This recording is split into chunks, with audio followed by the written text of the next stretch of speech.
হ্যাঁ ভাই লোক, সিএফ মোটো বাংলাদেশে এত রিজনেবল প্রাইসে ইউরোপীয় স্ট্যান্ডার্ড মেনটেন করে মোট ৩টা মডেলের দাম ঘোষণা করে। তবে সবাই একটা বিষয় নিয়ে খুব বেশি সন্দিহান ছিল। সেটা হলো এদের স্পেয়ার পার্টস এবং সার্ভিসিংকে নিয়ে। কারণ আমরা শুরু থেকেই দেখে আসতেছি বাংলাদেশে বিভিন্ন ব্র্যান্ডের চাইনিজ বাইকগুলোকে নিয়ে এসে বিভিন্ন নাম করে তারা সেল করে, কিন্তু তারা না নেয় স্পেয়ার পার্টস আর না দেয় ভালোভাবে সার্ভিস, যার জন্য দিন শেষে বাইকের পুরো টাকাটাই চলে।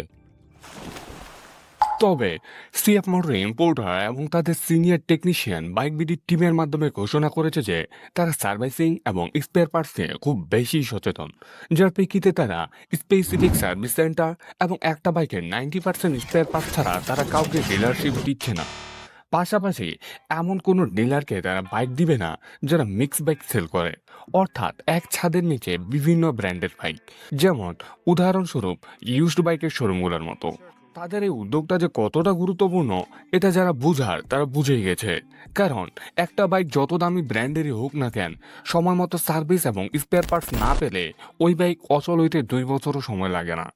পার্সোনালি আমি তাদের আরেকটা উদ্যোগে অনেক বেশি অবাক হয়েছি।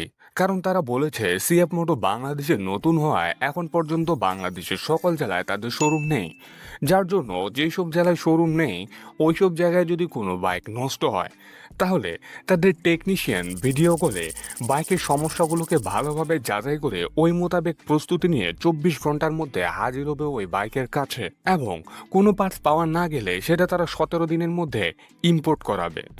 এখন তারা ওয়াদা করছে তো অনেক কিছু, আর এইসব ওয়াদা যদি তারা রক্ষা করে তাহলে বাংলাদেশের কিছু কোম্পানি এবং তাদের দালালদের ফুটকিতে আবারও একটা